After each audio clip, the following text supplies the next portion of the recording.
Murder in the morning from the Hidden Killers podcast. It's always comforting when you learn that prosecutors had more knowledge of heinous crimes, but didn't do anything about them for several years. Things that could have been prosecuted. Recently released transcripts have revealed that Florida prosecutors were aware of Jeffrey Epstein's sexual assaults on teenage girls 2 years before negotiating his controversial 2008 plea deal. This just faced long-standing criticism for being far too lenient and a missed opportunity to imprison the millionaire financier much earlier. The 2006 grand jury investigation was the first of many probes into Epstein's rape and sex trafficking activities over the past 2 decades. The investigations uncovered Epstein's connections to influential figures such as former President Bill Clinton, Britain's Prince Andrew, and former President Donald Trump, all of whom have denied any wrongdoing and have not been charged. Of course not. Circuit Judge Luis Delgado's unexpected release of approximately 150 pages of transcripts on Monday. Here's some weekend reading for everybody. Preempted a scheduled hearing next week. What you doing at the beach? What you reading? The Epstein transcripts. This release was made possible by a bill signed in February by Governor Ron DeSantis, creating an exemption for cases like Epstein, as Florida's grand jury transcripts are usually kept secret indefinitely.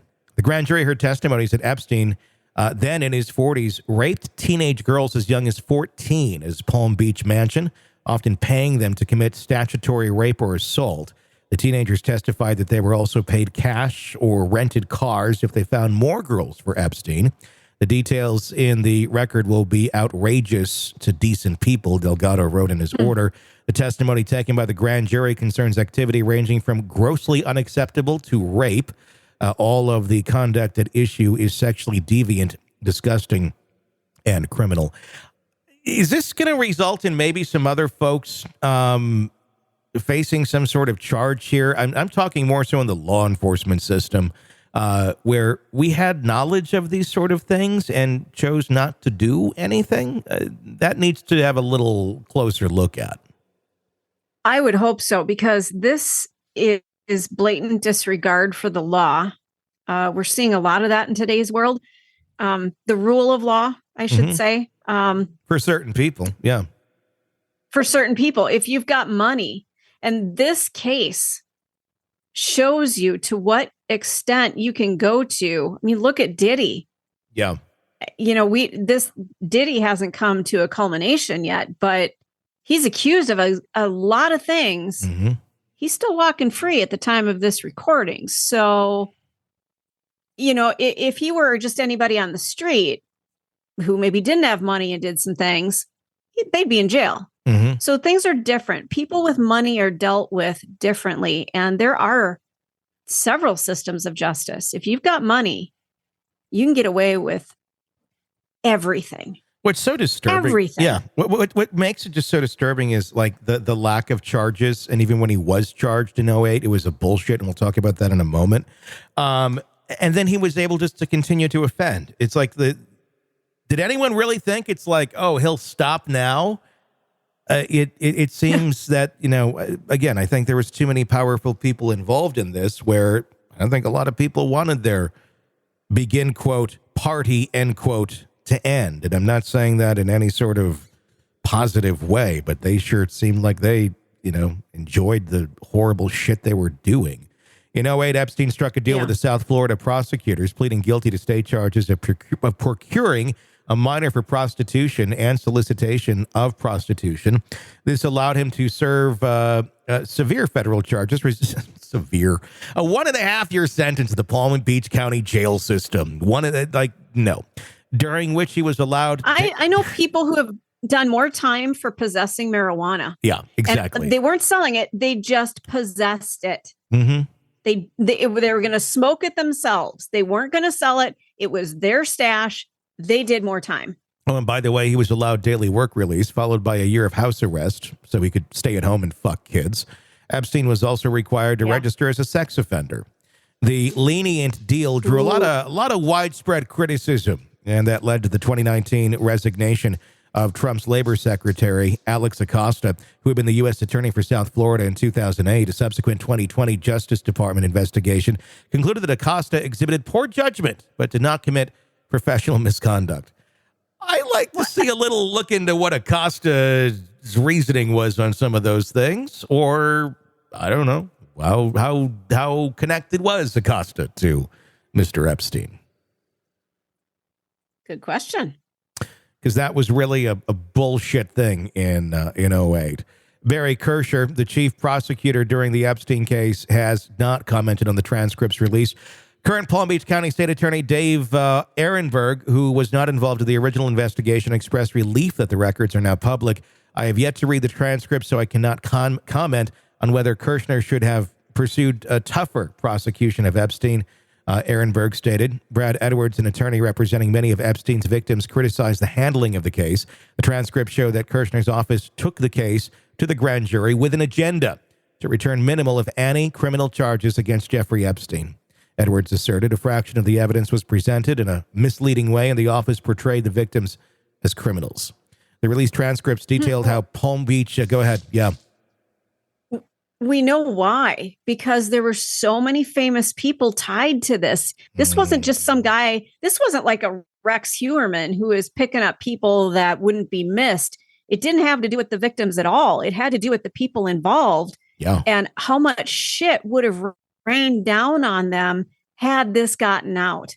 Whether it was Bill Clinton, Donald Trump, you name it, Prince Andrew. I mean, and who knows who else was tied in with this guy. A lot of people. I mean, and the thing is, there could still be a lot of shit that could rain down on these people, but they're still protected. I'm going to guess a lot of this there's going to be a lot of redactions in this, is going to be my guess.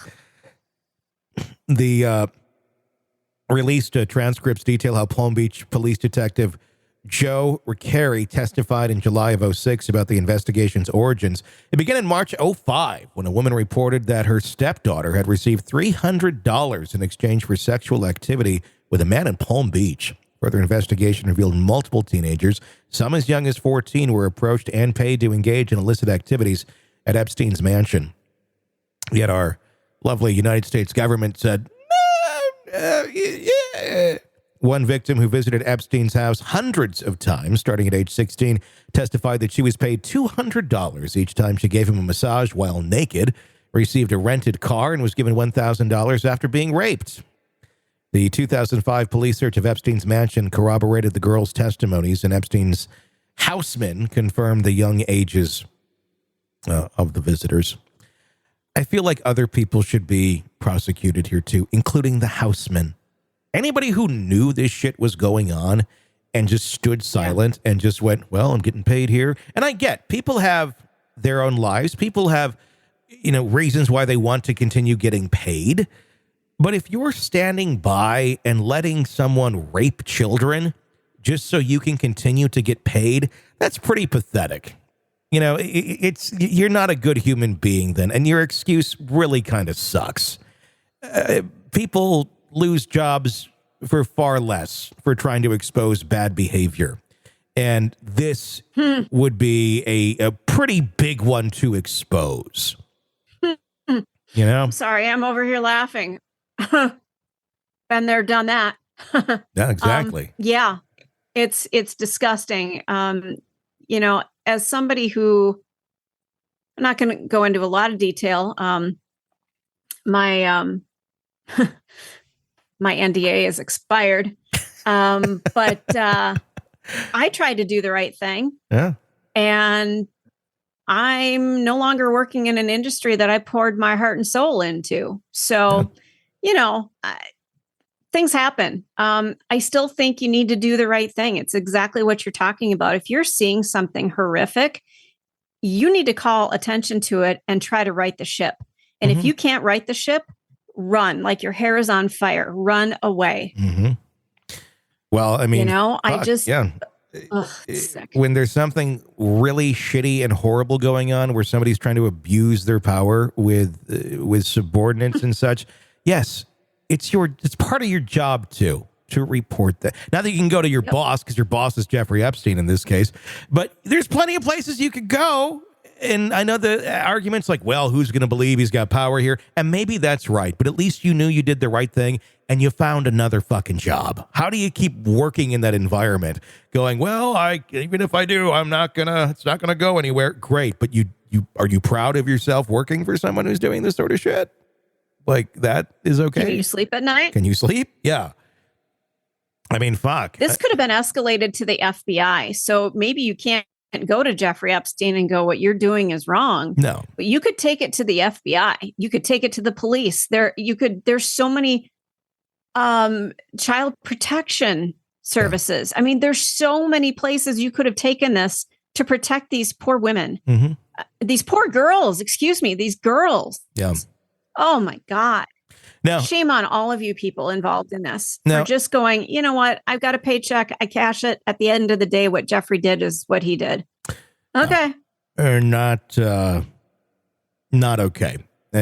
Maybe there's a statute of limitations on this stuff. I don't know, but it's your duty to do that sort of thing. And just as a human being, and whatever. I mean, fuck, I ended up losing my job for a couple months after I exposed a bunch of shit where we worked. And they said nothing to do with that. But when I brought up hey, by the way, remember this? I'd like my non-compete to go away now, too. Okay, it's gone. Bad behavior is systemic in a lot of organizations, and it goes far beyond bad behavior. It gets just really dark, and that will continue on as long as there is layers of protection for it. It's like an onion. You got to peel back the layers, or eventually just take a giant knife and cut it in half and then throw it into a pot. And I think the more money involved, the more cushion these people have. Mm-hmm. The more money we see. I mean, you and I experienced that with a few individuals. Yeah. The more money you have, the more you can get away with. And it just sets a horrific precedent. It makes me hate the wealthy. and I don't know that that's fair. There's a lot of lovely people out there that happen to make a shit ton of money and they're not horrible people. Mm-hmm. But I look at them and I go, you know what? The system you live in is different than the system I live in. Yeah. I mean, we live different lives, and not just by what you can buy, but what you can get away with. And that's the scary thing. That's the very scary thing, that people will take advantage of that to such an extreme to cover up really horrible desires and shit like that, or to cover up for, bad apples in a family or something. And, let nobody knows about this person. Let's just kind of brush this person away for a while. And, it's just it's a messed up thing, but it is the world that we live in. I hope that there's a greater spotlight looked at any of the associates that knew what was going on with Epstein. And I hope that charges are sometime finally brought, but I think that's a pipe dream too. Want to listen ad-free? Want advanced access to all of our interviews before anyone else? Become a True Crime Today Premium Plus subscriber on Apple Podcasts. You get every episode commercial-free. So you can binge on True Crime until you can binge no more. Search True Crime Today Premium Plus on Apple Podcasts now, or go to our podcast page and sign up now. More of the Hidden Killers podcast next.